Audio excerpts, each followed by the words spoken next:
नमस्कार दोस्तों, स्वागत है आप सबका आपके अपने YouTube channel Vasu GS centre में। दोस्तों, आज के इस वीडियो में मुख्य रूप से जेएसएससी सीजीएल के बारे में बात करने वाले हैं। हालांकि बहुत लोग कह रहे हैं कि सर जब से रिजल्ट आया है आपने जेएसएससी सीजीएल पर कुछ नहीं कहा है। तो आज खुल करके सब सारे कुछ मैं आपके साथ शेयर करने वाला हूं और जो कुछ भी प्लान तैयार किया जा रहा है, जो स्ट्रेटेजी बनाए जा रहे हैं कि आंदोलन किया जाएगा या फिर कोर्ट से क्या आउटकम्स निकल करके आएंगे, इन सारी चीजों पे आज डिस्कस करने वाले हैं। तो वीडियो के लास्ट तक बने रहिए और अगर चैनल पे नए हैं दोस्तों तो चैनल को सब्सक्राइब जरूर कीजिएगा। देखिए, सबसे पहली बात कि जेएसएससी सीजीएल एग्जाम फेयर तरीके से नहीं हुआ, ये सभी को पता है। रिजल्ट कैसे हुआ है, किस आधार पर रिजल्ट आया, ये भी आप सभी को पता है। ठीक है, मतलब फर्स्ट डे 21 तारीख वाले में 100 से भी कम बच्चों का सिलेक्शन हुआ है और बाकी जो बच्चे बच गए हैं उनका सिर्फ 22 तारीख वाले बच्चे हैं जिन्होंने 22 में एग्जाम लिखा था, उनका सिलेक्शन हुआ है। या फिर यूं कह लीजिए कि बहुत पहले छात्रों ने यह दावा किया था कि कुछ बच्चे को, कुछ स्टूडेंट्स को देखा गया कि वो ओएमआर शीट को खाली छोड़ करके आए थे या फिर 5 मिनट में वो भर करके पूरा ओएमआर शीट बैठे हुए थे। वैसे लोगों का रोल नंबर उस समय छात्रों ने नोट करके रखा था और जब रिजल्ट में चेक किया गया तो वैसे छात्र जो है वो क्वालिफाई कर गए हैं। तो इन सारे चीजों को देखने के बाद भी बस वही चीज समझ में आ रहा है, वही दावा सही हो रहा है जो कि छात्रों के द्वारा एग्जाम होने के बाद लगाया गया था। अब ऐसे स्थिति में आयोग ने तो रिजल्ट दे दिया है। आयोग ने तो अपने तरफ से मान लिया, सरकार ने तो अपने तरफ से मान लिया कि हमने भाई बहुत अच्छे ढंग से, बहुत फेयरली एग्जाम लिया है, कोई किंतु परंतु नहीं है। इवन की रिजल्ट के साथ साथ डीवी के लिए भी कॉल कर लिया गया है। हालांकि बहुत जल्दबाजी है इस एग्जाम को लेकर के, जेएसएससी सीजीएल को कह लीजिए या सरकार को कह लीजिए। ऐसे स्थिति में एक तरह से कह लीजिए कि बदनसीबी भी छात्रों का कि 3 दिसंबर को कोर्ट में सुनवाई होना था, वो भी नहीं हो पाया और ये टल करके 17 सितंबर चला गया। अब ऐसे स्थिति में 17 सितंबर तक हम सबको क्या करना चाहिए? क्या अभी भी हाथ पे हाथ रख करके इंतजार करना चाहिए? हालांकि ये भी नहीं भूलना चाहिए कि 16 तारीख से 16 ऑफ दिसंबर से डीवी के लिए भी कॉल कर लिया गया है और 20 तारीख तक ये प्रक्रिया जो है पूर्ण कर ली जाएगी। ये फास्ट ट्रैक और फास्ट तरीके से काम करते हुए देख करके लगता है कि अब जेएसएससी एक्टिव हो गया, लेकिन ये सिर्फ जेएसएससी सीजीएल एग्जाम के लिए। बाकी अन्य एग्जाम जो है उससे इसको कोई फर्क नहीं पड़ता है। शायद कोई एक्स्ट्रा या फिर कोई एडवांटेज मिला हो जेएसएससी सीजीएल एग्जामिनेशन से, ये कहा जा सकता है। हालांकि दोस्तों 17 सितंबर को सुनवाई होनी है और कोर्ट ही एक आखिरी ऐसा रास्ता बच गया है जहां से कुछ हो सकता है। ऐसे में हम सबको क्या करना चाहिए? सबसे पहले हमारे और आप में कमी कहां है, इस चीज को समझिए। और अगर आंदोलन करना ही है तो आंदोलन का क्या एक बेहतर स्ट्रेटेजी हो सकता है, अपने पॉइंट ऑफ व्यू से हम सारी बातों को रखेंगे और आपके लिए भी कमेंट में स्पेस है। कमेंट करके आप अपना व्यू दे सकते हैं। आप कमेंट करके बता सकते हैं कि क्या होनी चाहिए अभी के समय में। हालांकि बहुत सारे लोग ये भी एग्जांपल दे रहे हैं कि सर बीपीएससी में देखिए, बीपीएससी में आंदोलन हुआ, वहां से शिक्षक भी साथ दिए, छात्र भी साथ दिए, आखिर वो कैसे सफल हुआ? और वहां पे कोई भी आंदोलन को कवरेज नेशनल मीडिया तक कैसे मिल जाता है? झारखंड में इतने इतने आंदोलन हुए, लेकिन अब तक यहाँ के जो लोकल मीडिया कह लीजिए या फिर यूट्यूब जो चैनल कह लीजिए, जो इसके अलावा अगर देखा जाए तो कोई भी, अगर एक आध बार छोड़ दिया जाए तो कोई भी जो नेशनल मीडिया है वो कवरेज नहीं दिया है। इसके पीछे भी कारण क्या है? देखिए, सबसे पहले हम बात कर लेते हैं कि जो रिजल्ट दिया गया है उस रिजल्ट में स्कैम हुआ है। ये साफ साफ दिख रहा है उसमें कि भाई कितने बड़े पैमाने पे सब कुछ हुआ। ये नहीं कह रहे हैं कि सारे सीटों को बेच दिया गया है, बहुत सारे जेन्युइन कैंडिडेट के हुए हैं, लेकिन मैक्सिमम सीटें अगर देखा जाए तो वो या तो पैसे लेकर के बेचे गए हैं, है ना, या तो फिर स्टूडेंट्स को एक बेनिफिट, एक्स्ट्रा बेनिफिट ये मिल गया कि शायद 22 तारीख वाला में क्वेश्चन जो था वो प्रीवियस अलग अलग एग्जाम के सेट से क्वेश्चन जो है वो दे दिया गया था, इसका भी बेनिफिट मिल सकता है, मिल गया होगा। तो हालांकि संभावना बहुत कुछ बनती है, लेकिन जो सबूत हैं वो सबूत भी तो बहुत कुछ बयां कर रहे हैं। ऐसे स्थिति में सबसे पहला पॉइंट ऑफ व्यू हमारा ये है कि दोस्तों अभी देखिए 17 सितंबर को कोर्ट में सुनवाई होने वाला है और बहुत सारे साक्ष्य जो है कोर्ट को मिल चुके हैं। अब बहुत सारे साक्ष्य ऐसे हैं जो छात्रों ने दबा करके रखा हुआ है, आपके बीच में है, आपके पास है, लेकिन वो आप आ नहीं रहे सामने। ऐसे में अगर अभी भी आप सबूतों को दबा करके रखेंगे, सबूतों को बचा करके रखेंगे, फिर उम्मीद छोड़ दीजिए दोस्तों।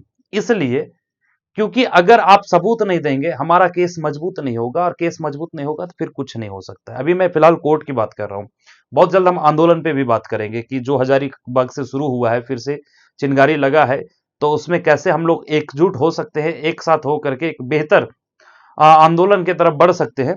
तो पहला चीज, सबूत जिनके पास है, जिन छात्रों के पास है, मुझे नहीं लगता है कि अब आपको बचा करके रखनी चाहिए, संभाल के रखनी चाहिए, या फिर उसे छुपा करके रखनी चाहिए, पहला चीज। दूसरा चीज कि जो कोर्ट में केस को लीड कर रहे हैं, चाहे वो ये एग्जाम फाइटर वाले कुणाल सर हैं, या फिर कैरियर फाउंडेशन वाले प्रकाश सर है, क्योंकि एप्लीकेंट भी तो वही है। तो हम सबका भी एक जिम्मेवारी होनी चाहिए, एक सोच होनी चाहिए कि चाहे झारखंड के छात्र हो या शिक्षक हो, केस से रिलेटेड हर मैटर में सभी छात्रों को, सभी शिक्षकों को जो लीड कर रहे हैं, जो इनके इससे जुड़े हुए हैं, उनके हर एक कदम पे खड़े होने चाहिए, जो कि शायद इसमें लैकिंग देखने को मिल रहा है, और ये चीज नहीं हो पा रहा है। तो एक तरफ से हम लोग की कोर्ट की तरफ से भी प्रयास करेंगे, दूसरी तरफ सबसे पहला जरूरी चीज क्या है दोस्तों, कि हम लोग बार बार बिहार, यूपी ये सब के एग्जाम्पल देते हैं, और हाल ही फिलहाल में अभी आपने देखा होगा कि बीपीएससी को ले, बीपीएससी आंदोलन जो हुआ है, उसमें कई हजार स्टूडेंट जो है वो सड़कों पे उतरे थे, लेकिन उसमें आपने देखा होगा कि ये छात्रों के द्वारा ही लीड किया जा रहा था, और छात्रों के द्वारा ही प्रोटेस्ट किया जा रहा था। तो अगर ऐसे स्थिति में, अभी के समय में सीजीएल मुद्दे को लेकर के अगर छात्र चाहते हैं कि आंदोलन हो, बेशक हमारा और बाकी शिक्षकों से भी उम्मीद करेंगे कि वो छात्रों के साथ देंगे। लेकिन एक मेरा व्यक्तिगत व्यू है दोस्तों, कि अभी देखिए क्या है ना, कि हमारे पास एक प्रॉपर वे में छात्र नेता नहीं है, और जो थे भी वो कहीं ना कहीं आप किसी ना किसी पॉलिटिकल पार्टी से जुड़ चुके हैं। इट मींस अगर अब छात्रों की तरफ से कोई भी आंदोलन उन छात्र नेताओं के द्वारा उठाया जाएगा, या फिर कोई भी कदम उन छात्र नेताओं के द्वारा उठाया जाएगा, तो सबसे पहली बात आएगी कि ये विपक्ष पॉलिटिकल पार्टीज है, या फिर पॉलिटिकल पार्टीज है जो छात्रों के मुद्दे पे राजनीति सीखना चाह रहे हैं। पहला स्टेटमेंट यही आएगा। जैसा कि आपने बीपीएससी वाले में देखा था कि किसी एक छात्र के कॉल पे इतने सारे छात्र जो हैं वो इकट्ठा हो गए। हालांकि बाद में शिक्षक भी गए, खान सर भी गए थे, रोशन और बाकी शायद तो बहुत सारे शिक्षक वहां पे गए थे, ठीक है।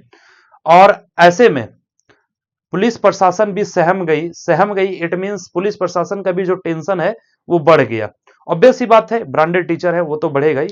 अब हम लोग एग्जाम्पल सिर्फ देते हैं, लेकिन सबसे पहली बात वहां से हमें सीखना क्या चाहिए दोस्तों। एक मेरा अपना पॉइंट ऑफ व्यू है कि सभी को एक बार मिल करके, है ना, एक ऐसे स्टूडेंट को, एक ऐसे व्यक्ति को लीडर के तौर पे रखना चाहिए, या फिर लीडर के रूप में इलेक्ट करना चाहिए, जो एक बहुत एक्टिव स्टूडेंट हो। इट मीन्स कह सकते हैं कि अभी जो सबसे ज्यादा एक्टिव स्टूडेंट कोई ना कोई तो होगा, हमें उनको ढूंढना होगा, और उनको आगे रख करके बाकी छात्रों की लड़ाई जो है वो छात्र नेता के साथ लड़नी चाहिए। शिक्षक क्या कर सकते हैं, तो शिक्षकों के लिए भी एक बेहतर ऑप्शन है कि वो छात्रों तक, जो छात्रों के द्वारा निर्णय लिया जाता है, वो बाकी अन्य छात्रों तक मैसेज को पहुंचाना, क्योंकि शिक्षकों के पास एक मीडिया है, ठीक है, एक मीडियम है, ताकि बातों को लोगों तक पहुंचाया जा सके।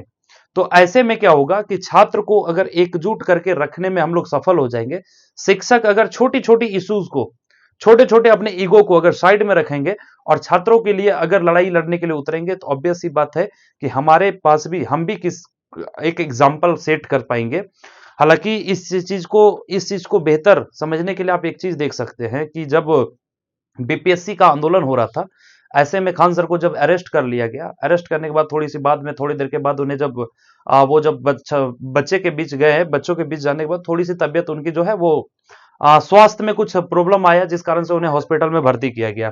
और जैसे ही वो हॉस्पिटलाइज हुए दोस्तों, आपने देखे होंगे कि बहुत सारे कॉन्ट्रोवर्शियल वीडियोस जो रोशन सर और खान सर के बीच में चला था, लेकिन इसके बावजूद भी जहां पे छात्रों की बात आए, जहां पे शिक्षक की अपनी एक ये सेल्फ रिस्पेक्ट की बात आए, वे शिक्षक की मजबूरी या दिक्कत की बात आए, वहां पे उन्होंने अपनी ईगो को साइड रखा, और ईगो को साइड रख करके एक दूसरे का साथ निभाने के लिए पहुंच गए। हमें उनसे भी सीखना चाहिए। हम कहते हैं सिर्फ हम शिक्षक जो है, सॉरी टू से, लेकिन हम शिक्षक जो है वो सिर्फ छात्रों को कहते हैं कि नहीं आप यूपी के छात्र बनिए, बिहार का छात्र बनिए, लेकिन हम कहना चाहते हैं यहाँ के शिक्षकों को कि आप यूपी और बिहार के शिक्षकों की तरह भी बनिए, जहां पे क्लास तक भाई आप अपने ईगो को रखिए ना, आप अपने टैलेंट में ईगो को दिखाइए कि चलिए हम इतना बेहतरीन ढंग से पढ़ा सकते हैं, लेकिन जब छात्र की लड़ाई की बात आवे तो शिक्षकों को भी एक प्लेटफॉर्म पे आना चाहिए। और यही चीज हमको लगता है कि अभी कमी है। और दोस्तों अभी अगर आनन फानन में हम लोग कोई आंदोलन का इनिशिएटिव लेते हैं, हालांकि आंदोलन करने से कोई बुराई नहीं है, हम उसका समर्थन कर रहे हैं, लेकिन सबसे पहले पहला चीज ये है ना कि अभी जो छात्र एक नहीं है ना, उन छात्रों को एक होना पड़ेगा।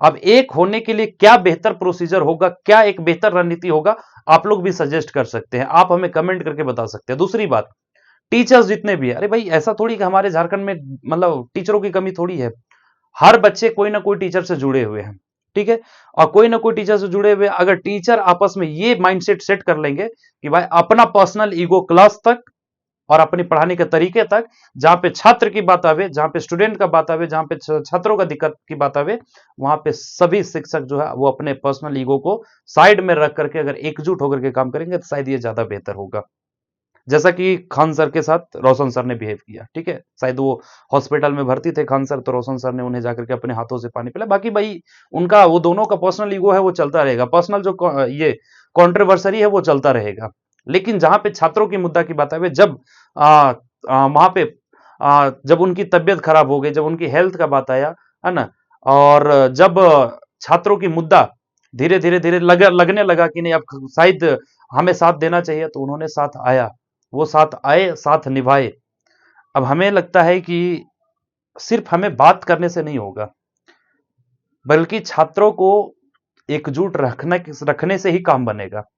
और कहीं ना कहीं हम लोग लग रहा है, ऐसा फील हो रहा है कि छात्र भी डिस्ट्रैक्ट हो रहे हैं, और उसमें शिक्षक जो है वो छात्रों को एकजुट रखने का प्रयास नहीं कर रहे हैं, है ना। हालांकि ये मैं किसी भी टीचर का क्रिटिसाइज नहीं कर रहा हूं, बस एक अपना व्यू दे रहा हूं, ठीक है। अगर अच्छा लगे तो ठीक है, नहीं अच्छा लगे तो कोई इशू नहीं, माफी चाहता हूं। अगर कि कोई शिक्षक को अपना पर्सनली अगर वो लेते हैं, तो मैं किसी भी शिक्षक का क्रिटिसाइज नहीं कर रहा हूं। हम बस ये कर रहा हूं कि एकता अगर स्टूडेंट में रखनी है तो शिक्षकों में भी रखनी होगी, और छात्र को लीड करने का मौका हमें छात्रों को देना चाहिए। अगर छात्र की लड़ाई है तो लीड करने का मौका जो है वो छात्रों को देनी चाहिए, ठीक है। और ऐसा नहीं कि जहां पे बारी आए तो हम लोग क्या है कि शिक्षक वहां पे लीडर बन जाए, नहीं भाई, सब कुछ छात्र डिसाइड करेंगे, शिक्षक उनके साथ होंगे, उस भीड़ में होंगे, उस भीड़ का हिस्सा होंगे, ठीक है। जहां पे छात्र गलत होंगे उनको एक अच्छा मार्गदर्शन देने का काम करेंगे, और मुझे लगता है ये तरीका ज्यादा बेहतर होगा। तो अगर अभी भी प्रोटेस्ट के लिए कुछ छात्रों ने अगर या फिर कुछ लोगों ने अगर चाहा है कि नहीं प्रोटेस्ट होनी चाहिए, हालांकि मुझे लगता है कि मैक्सिमम लोग चाहते हैं कि नहीं अब एक विशाल प्रोटेस्ट होनी चाहिए, क्योंकि सरकार तो तानाशाही पे उतर गई है, अब आयोग भी तानाशाही पे उतर गया है। भाई मामला कोर्ट में है, कम से कम उसका तो इंतजार कर लेते हैं, लेकिन समय देख करके ये मौका का फायदा उठा रहे हैं, छात्रों की मजबूरी देख करके मौका का फायदा उठा रहे हैं और अपना काम जो है वो करते जा रहे हैं, ताकि आने वाले समय में छात्रों के लिए ये प्रॉब्लम और भी जटिल हो जाए, सीजीएल का खास तौर पे ये प्रॉब्लम जो है वो और भी जटिल हो जाए। दूसरी और हम लोग क्या कर रहे हैं, दूसरी गलती क्या कर रहे हैं कि किसी एक एग्जामिनेशन को लेकर के ही हम लोग बहुत ज्यादा क्या है अवेयर रहते हैं, या फिर बहुत ज्यादा उस पर हम लोग सीरियस रहते हैं, बाकी सारे एग्जामों में भी स्कैम हो रहे हैं, बाकी सारे एग्जाम में भी छात्र हैं। अब ऐसे स्थिति में क्या होता है कि वहां पे बच्चे इंटरेस्ट नहीं लेते, टीचर इंटरेस्ट नहीं लेते, तो उस एग्जाम की तैयारी करने वाले छात्र जो है वो डिस्कनेक्ट हो जाते हैं इस भीड़ से। हमें इस पे भी सुधार करनी चाहिए। और दोस्तों आंदोलन अगर होना है तो मैं ये नहीं कह रहा हूं कि आंदोलन नहीं होनी चाहिए। 17 तारीख तक आने में समय है, इस बीच में हमें दो काम जरूर करना चाहिए। जिनके पास जो सबूत है उस स्टूडेंट को खुल करके सामने आना चाहिए, शिक्षकों से संपर्क करना चाहिए, भाई उनकी सिक्योरिटी, उनको किसी तरह के आने वाले समय में दिक्कत ना हो, ये गारंटी शिक्षक उनको देते हैं, शिक्षकों से मिल जाएगी उनको, ठीक है, उनको किसी तरह को कोई दिक्कत नहीं होगा। बाकी दूसरा हमें काम क्या करना चाहिए कि अगर हम लोग आंदोलन के उतरते हैं, अगर कोई एक डेट को फिक्स करते हैं, तो सबसे पहली बात कि उसमें कोई एक लेटर होनी चाहिए। ऐसा नहीं कि भाई 10 लोग हैं तो 10 अलग अलग बात कर रहे हैं, एक ही तरीके से लीड होनी चाहिए। और हमें लगता है कि उसी उसी चीजों को, वही सिस्टम को पूरे 24 जिला के छात्रों को फॉलो करना चाहिए। हालांकि एक ये भी तरीका हो सकता है कि अलग अलग डिस्ट्रिक्ट से एक छात्र को लीडर बनाया जाए, वो जो उस जिला को लीड करेंगे और डायरेक्ट वो लीडर ऑफ द स्टूडेंट से कनेक्टेड होंगे, ताकि सारे इंस्ट्रक्शन जो है वो लीडर ऑफ द स्टूडेंट जो है वो बाकी district leader of the student पे दे सके, और फिर सारे जो है वो एक दूसरे से बेहतरीन कम्युनिकेट कर सके। ये अगर तरीके से अगर हम लोग लड़ेंगे, दूसरी बात, ठीक है, इस तरीके से अगर हम लोग लड़ेंगे तो शायद सफलता मिल जाएगी। और दूसरी बात, एक चीज और मैं कहना चाह रहा हूं कि हम लोग ये माइंडसेट लगा के जाते हैं कि चलो भाई जाना है, अगर वो सीएम आवास का घेराव करना है, विधानसभा का घेराव करना, आईओ का घेराव करना, चाहे जहां भी हम लोग प्रोटेस्ट करना है, ये हम लोग माइंड सोच करके जाते हैं कि चलो शाम तक कोई ना कोई रिजल्ट निकल जाएगा और शाम तक हम लोग निकल जाएंगे, आ जाएंगे। लेकिन नहीं दोस्तों, देखिए, जब सरकार इतनी तानाशाही पे उतर जाती है, कोई भी आयोग अगर इतना ही तानाशाही पे उतर जाता है, तो तुरंत वहां पे वो झुकता नहीं है। आपने बीपीएससी में भी देखा होगा, ठीक है। हालांकि वहां पे क्राउड और शिक्षकों का जो रीच है, इस चीज को देख करके वहां पे बहुत बड़ा इंपैक्ट पड़ा, और इंपैक्ट पड़ा तो नेशनल मीडिया तक बात पहुंची। आए देखिए, भारत का हर एक व्यक्ति जान रहा है कि वहां पे क्या सिचुएशन है। सो लेकिन हम लोग क्या है कि अपने तक सीमित हो जा रहे हैं, क्योंकि ना तो हम लोग क्राउड क्राउड जो है वो जुटा पा रहे हैं, दूसरी बात, ना ही हम लोग अपनी बातों को एकदम बेहतरीन ढंग से बहादुरी तरीके से रख पा रहे हैं, ना ही हम अपनी मांगों को नेशनल मीडिया के जरिए बाकी लोगों तक पहुंचा पा रहे हैं, अपनी समस्या को बाकी लोगों तक पहुंचा पा रहे हैं। अगर हम लोग एक होकर के, क्योंकि झारखंड में भी छात्रों की कमी नहीं है, आप लोगों को लगता होगा कि पटना जो है स्टूडेंट हब है। भाई, पटना में स्टूडेंट हब मानते हैं, लेकिन वो जो प्रोटेस्ट था वो सिर्फ बीपीएससी स्टूडेंट का था। सोच लीजिए, बीपीएससी स्टूडेंट ने इतना दबदबा बना दिया, इतने बेहतरीन ढंग से प्रदर्शन किया। और अगर मान ले जाए कि एसएससी का मैटर होता तो फिर पूरी हिंदुस्तान कूद जाते हैं, समझ ना, पूरा हिंदुस्तान का छात्र कूद जाता।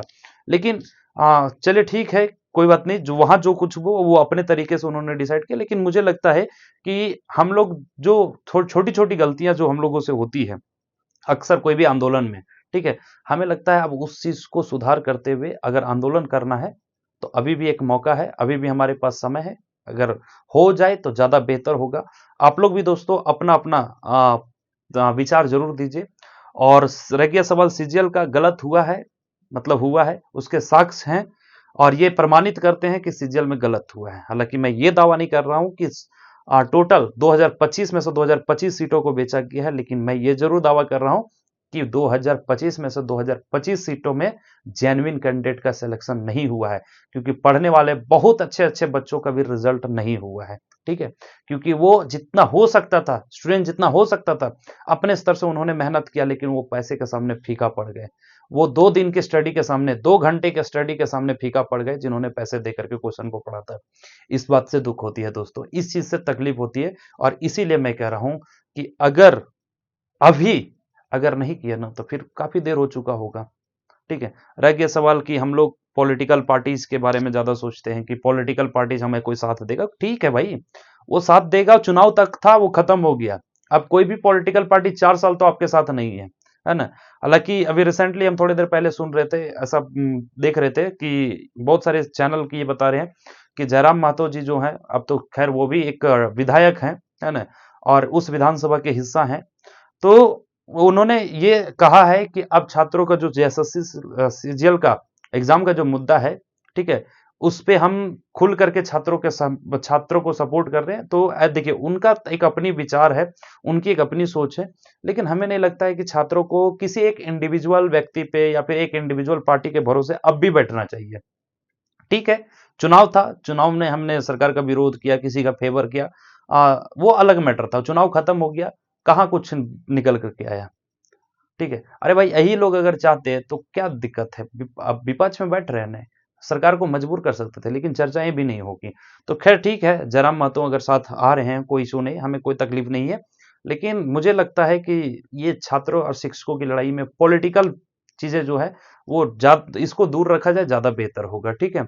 नहीं तो क्या है ना, कि ऐसा नहीं है कि जयराम महतो जी नहीं आ सकते, लेकिन इससे क्या होगा ना कि उसको एक राजनीतिक रंग दे दिया जाएगा। आप ध्यान से देखिएगा, बीपीएससी वाले आंदोलन में क्या किसी मीडिया वाले को हिम्मत हुआ कि वो किसी भी पॉलिटिकल पार्टी से किसी भी टीचर या किसी भी छात्र को जोड़ पाया? सो किसी भी छात्र को नहीं। शायद वहां पे दिलीप कुमार कोई छात्र नेता थे, वो भी कोई कह दे, मीडिया कोई भी कह दे कि वो इस पार्टी से जुड़ा हुआ है, इस पार्टी का समर्थक नहीं है ना।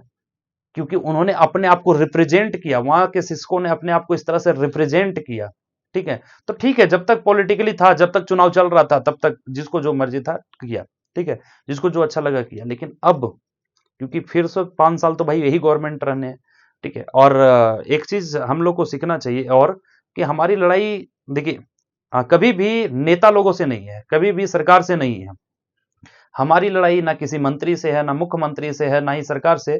हमारी लड़ाई सरकार में बैठे जितने भी करप्ट लोग हैं, जो सरकार को गलत इंस्ट्रक्शन दे रही है, सरकार को गुमराह कर रही है, उनके साथ है ना। जैसा कि बिहार में लड़ाई बीपीएससी, देखिए, बिहार के छात्रों ने यह कहकर के लड़ाई लड़ा कि भाई हमें सरकार से कोई दिक्कत नहीं है, सरकार अच्छे काम कर रही है, लेकिन सरकार को गुमराह करने का काम कर रही है बीपीएससी। ठीक है, तो बस ऐसा ही कुछ हमारे झारखंड में भी सिनेरियो है कि जेएसएससी गुमराह करने का काम करती है, और बाकी सरकार तो भाई अपने तरह से वर्क, हर सरकार चाहेगी कि हमारे राज्य के नागरिक जो है ना, उनको अपॉर्चुनिटी मिले। तो कोई इशू नहीं, वो सोचे या ना सोचे, इससे कोई फर्क नहीं पड़ता। लेकिन बस अगर लड़ाई होनी चाहिए तो गलत सिस्टम से होना चाहिए, वैसे गलत या करप्ट अधिकारियों से होना चाहिए जो कि इस चीज को बढ़ावा दे रहे हैं। ठीक है, तो उम्मीद करते हैं कि अगर मेरा जो विचार है वो अगर आपको अच्छा लगा होगा तो ज्यादा से ज्यादा शेयर करें, और अगर आपका भी कोई विचार है तो आप हमें कमेंट करके जरूर बताएं दोस्तों। बाकी अगर आंदोलन होता है, आंदोलन में अगर कोई छात्र कहते हैं कि सर क्या आप साथ देने को तैयार हैं, हम बिल्कुल साथ देने का तैयार हैं। हर एक आंदोलन में हम आपके साथ कदम से कदम मिला के चलने को तैयार हैं। बहुत बहुत धन्यवाद दोस्तों, मिलेंगे फिर किसी नेक्स्ट वीडियो में, तब तक के लिए जय हिंद दोस्तों।